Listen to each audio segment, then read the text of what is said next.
Hello बच्चों, मैं Gopal sir आपका फिजिक्स फैकल्टी आज बात करने वाला हूं कि क्लास 11th कितना जरूरी होता है। अगर हम क्लास 12th में बहुत अच्छा पढ़ना चाहते हैं, अच्छा रिजल्ट चाहते हैं, या फिर हम 12th में 90 प्लस 95 प्लस का सपना देखते हैं, तो क्लास 11th की इंपॉर्टेंस क्या होती है? क्या हम क्लास 11th अच्छे से पढ़े बगैर 12th में जाकर बहुत अच्छा कर सकते हैं, या हमको जरूरी क्यों है कि हम क्लास 11th पढ़ें? और क्लास 11th में वो कौन से टॉपिक्स हैं जो हमको आगे बढ़ने में या फिर भविष्य में 12th क्लास में या किसी भी तरह के कॉम्पिटिटिव एग्जाम्स में जरूरत पड़ने वाली है? इन सारी चीजों के बारे में बात करेंगे, क्योंकि बच्चों का अक्सर प्रश्न यही होता है, मैंने देखा है। ठीक है, बच्चे क्या होते हैं, थोड़े से जब 11th में होते हैं ना, तो थोड़ा सा उनका एक माइंड बना होता है कि 11th तो जैसे तैसे लोकल एग्जाम्स होते हैं स्कूल स्तर के, तो 11th तो हमको जैसे तैसे करके पास कर लेना है, कितना भी परसेंट बने 50 60 70, हमको 11th को पास कर लेना है, फिर 12th में जाकर देख लेंगे, जो भी तैयारियां करनी होगी वो 12th में करेंगे। मगर याद रखना, ये तो बच्चों का माइंडसेट है 11th को लेकर। ठीक है, मैंने बहुत सारे बच्चों से बात किया है, बहुत सारे बच्चों से पूछा है, और अपने आसपास में जो बच्चे हैं उनको भी देखा है। उन सारे बच्चों के माइंड में ये चीज हमेशा रहती है, होगी, आपके भी मन में ये बात होगी क्लास 11th को लेकर। 11th को बात वही है कि क्या हम 11th को इतना लाइटली ले, हम 11th को इंपॉर्टेंस दे कि ना दे। तो क्लास 11th अगर पूछा जाए कि क्या क्लास 11th जरूरी है, तो मैं तो ये जरूर बोलूंगा बहुत जरूरी है।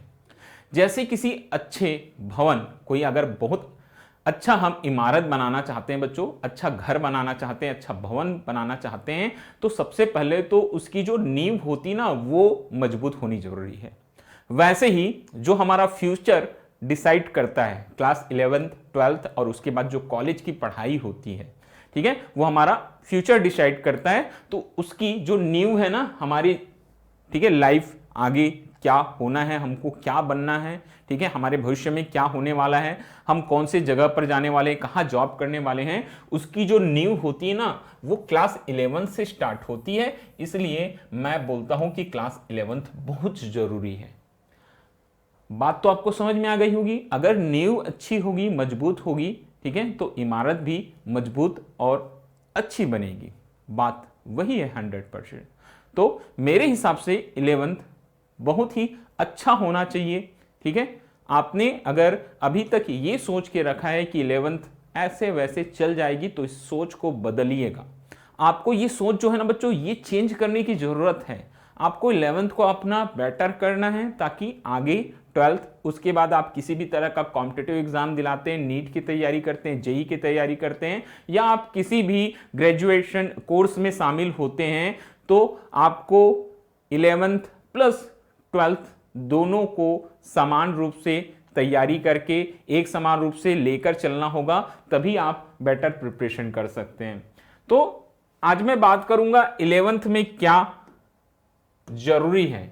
11th पढ़ना तो बहुत जरूरी है, मगर जैसे हम बात करेंगे, आज मैं तो बात कर रहा हूं 11th की बच्चों, तो मैं आपको स्पेशली मैं फिजिक्स के लिए ही बोलूंगा। अगर आप 11th में हैं, अगर आप बच्चों कहां पर हैं, 11th में हैं और फिजिक्स पढ़ रहे हैं, बच्चों को थोड़ी सी जो कठिनाई होती है ना वो फिजिक्स में ही होती है। केमिस्ट्री पढ़ लेते हैं, बायोलॉजी पढ़ लेते हैं बहुत अच्छे से, फिजिक्स को थोड़ा सा कठिन मान के चलते हैं, क्योंकि जो हम 9th-10th लेवल तक साइंस पढ़ते हैं वो बहुत ही आसान होता है। कठिनाई का जो स्तर है वो आकर शुरू होता है 11th में। और यहां पर एक कॉमन सी सोच बताता हूं। कुछ कुछ बच्चे होते हैं जो 10th तक मैथ्स से घबराते हैं, जिनको मैथ्स थोड़ा ऐसा लगता है कि कठिन है, उनको मैथ्स समझ नहीं आता। वो बच्चे सोच बना लेते हैं कि 11th में जब हम जाएंगे ना, तो हम बायोलॉजी लेकर पढ़ेंगे, मैथ्स से छुटकारा मिल जाएगा, मैथ्स से हमारा पीछा छूट जाएगा, हमको मैथ्स नहीं पढ़ना पड़ेगा, क्योंकि वो फार्मूले हैं, वो कैलकुलेशन है, ये हमको बड़ा डिफिकल्ट लगता है। मगर ऐसे बच्चे जब 11th में आते हैं और फिजिक्स से उनका सामना होता है, तो एक बार फिर से उनको फीलिंग्स आनी शुरू हो जाती है। ये वो महसूस करना शुरू कर देते हैं कि अरे यार, फिर से वही चीजें आ गई, वही मैथ्स आ गया, वही कैलकुलेशन आ गया।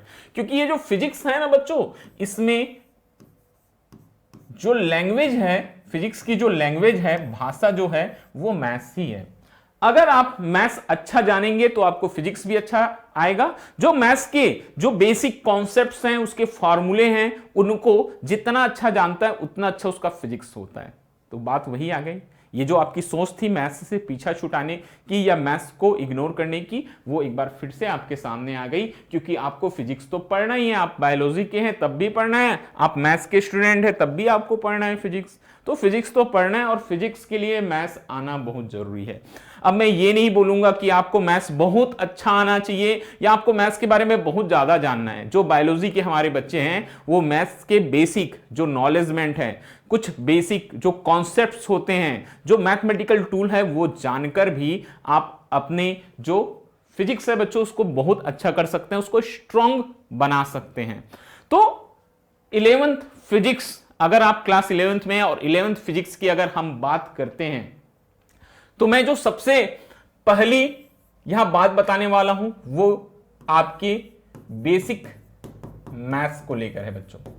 आप सबसे पहला काम जो है वो यही करना, आपका जो बेसिक मैथ्स है ना वो स्ट्रॉन्ग रखना, मैथमेटिकल टूल इसका, ठीक है। बहुत सारे लेक्चर्स भी हमने रिकॉर्ड करके रखे हुए हैं। ये कौन कौन सी चीजें ज्यादा जरूरी है ये सब मैं अभी आपको बता देता हूं। आपको ये जो मैथमेटिकल टूल होता है, ठीक है, मैथमेटिकल जो टूल होता है उसमें क्या क्या पढ़ना ज्यादा जरूरी है, ये सारी चीजें मैं अभी आपको यहां पर बता देता हूं। देखो, अगर आप 11th में हैं तो ये आपको आना चाहिए मैथमेटिकल टूल, क्योंकि जब 12th में जाएंगे इसके बगैर ना तो आपको बहुत सारी परेशानियां उठानी पड़ेगी बच्चों। तो बेसिक मैथ्स में आपको कुछ चीजें आनी बहुत जरूरी है, जैसे अवकलन है, ये फिजिक्स में बहुत ज्यादा यूज होता है। समाकलन है, ठीक है, बिल्कुल बेसिक से अवकलन, समाकलन। त्रिकोणमिति है, त्रिकोणमिति है बच्चों, ट्रिग्नोमेट्री के सारे फॉर्मूले मालूम होने चाहिए, ठीक है। बीज गणित है, बीज गणित के सारे फार्मूले आने चाहिए, अलजेब्रा जिसको हम बोलते हैं, ठीक है। क्षेत्रमिति है, ये क्षेत्रमिति है, इसके सारे फार्मूले हैं, जो कॉन्सेप्ट है मेंसुरेशन के वो आने चाहिए। तो अगर आप बेसिक मैथ्स में ये कुछ चीजें हैं, ठीक है, इसके अलावा भी है लघु गणक है, ठीक है, लॉगरिथम बोलते हैं, लघु गणक है। अगर आप ये कुछ कॉन्सेप्ट अगर आप सीख जाते हैं ना तो आपका जो 11th में अगर ये चीजें सीख जाते हैं तो आपका 12th और आफ्टर 12th फिजिक्स आपको आसान लगने लगेगा। तो ये कभी ये गलती मत करना। अक्सर बच्चे क्या बोलते हैं मालूम, जब हम उसको 11th स्टार्टिंग में बेसिक मैथ्स या मैथमेटिकल टूल पढ़ाते हैं तो बच्चों को कहना होता है सर आप मैथ्स क्यों पढ़ा रहे हो, हमको फिजिक्स पढ़ाओ ना भाई। बहुत समझाते हैं बच्चों को हम कि बेटा ये जो है आपके फिजिक्स के लिए हम एक आपको कॉन्सेप्ट सिखा रहे हैं जो आगे आपको जाकर फिजिक्स में यूज करने हैं, वो फार्मूले सिखा रहे हैं, मगर वो मानते ही नहीं बहुत बच्चे। तो बहुत सारे बच्चे समझ जाते हैं कि ये जरूरी है तो सर बता रहे हैं। बहुत सारे बच्चों को ऐसा लगता है सर तो फिजिक्स, हम तो फिजिक्स पढ़ने आए थे, सर मैथ्स पढ़ा रहे हैं हमको। तो मैं एक बार फिर से बोलना चाहता हूं, अगर आप 11th में बच्चों तो ये सारी चीजें आपको आनी चाहिए, 100% आपको मिलेगी। कहां मिलेगी हम आपको बताएंगे, या इस क्लास के डिस्क्रिप्शन बॉक्स में हम आपको लिंक अवेलेबल करा देंगे, वहां से आप देख लेना, ठीक है। तो बेसिक मैथ्स मैथमेटिकल टूल आपको आना जरूरी है, ठीक है। और उसके बाद में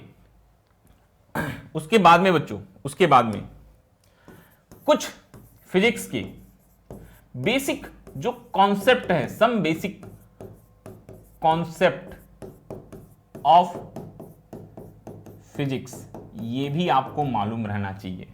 सम बेसिक कॉन्सेप्ट ऑफ फिजिक्स।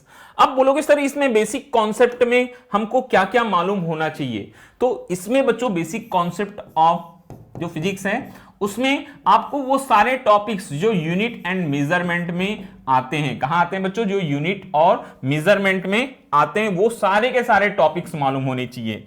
यहां पर बहुत सारे आपको मिलेंगे बच्चों, यहां एसआई यूनिट्स है, डायमेंशंस है, बहुत सारी चीजें मिलेगी। तो जितने यूनिट और मेजरमेंट के कॉन्सेप्ट हैं वो आपको बहुत अच्छे से आना चाहिए, क्योंकि ये हर जगह यूज होते हैं। ये जो कॉन्सेप्ट है बच्चों ये आपको हर जगह मिलेंगे, ये कहीं भी ऐसा नहीं होगा कि इनका यूज नहीं होता है। आप यूनिट मेजरमेंट बहुत बढ़िया से पढ़ना, ठीक है, यूनिट मेजरमेंट है, ठीक है। डायमेंशंस मालूम होनी चाहिए, हर जगह यूज होता है। 11th में जाएंगे हर फार्मूले के साथ में आप विमाओं के बारे में पढ़ेंगे, विमेय सूत्र बनेंगे, डायमेंशन फार्मूला है, ये आपको बहुत अच्छे से मालूम होना चाहिए।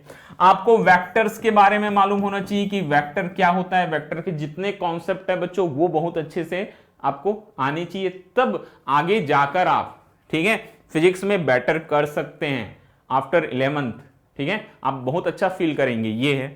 ठीक है, इसके अलावा जो मोशन के कॉन्सेप्ट हैं ये आपको बहुत हेल्पफुल होते हैं।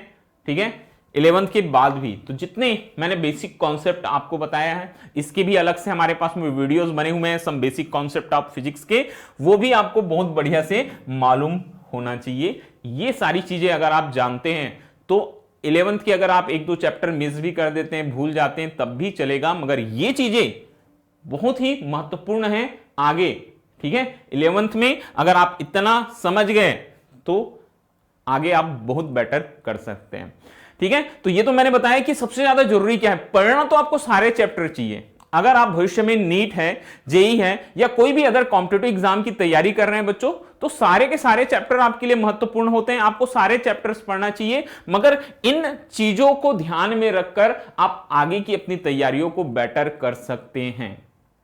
बात समझ गए होंगे आप। ठीक है, तो इनको पहले करना, फिर जो चैप्टर्स हैं वो तो आपको पढ़ना है, उसको आप उसके अगर कंप्लीट नहीं पढ़ते हैं तो उसके जो मुख्य बिंदु है एनसीईआरटी में आप देख सकते हैं बच्चों। ठीक है, जो उसके मुख्य पॉइंट्स हैं वो करके भी आप बेटर कर सकते हैं। तो याद रखिएगा इस तरह से बच्चों 11th बहुत ही जरूरी है। अगर आप आगे 12th या किसी भी तरह के कॉम्पिटिटिव एग्जाम या आगे आप ग्रेजुएशन में कोई भी फील्ड में जाएंगे तो आपको 11th बहुत जरूरी है। तो 11th खूब अच्छे से पढ़िएगा। बहुत जल्द आपको 11th के बहुत सारे लेक्चर्स देंगे बच्चों, बहुत सारी क्लासेस जो है यहां से मिलने वाली है। बिल्कुल हमारे चैनल के साथ बने रहिएगा। चैनल सब्सक्राइब करना, अपने दोस्तों के साथ शेयर करना, लाइक करना, कमेंट करना कि क्लासेस कैसी लगी, और इसी तरह के जो सेशंस हैं वो हम आपके लिए लेकर आते रहेंगे। Okay, thank you. फिर मिलेंगे बच्चों एक नए सेशन में। Okay, thank you.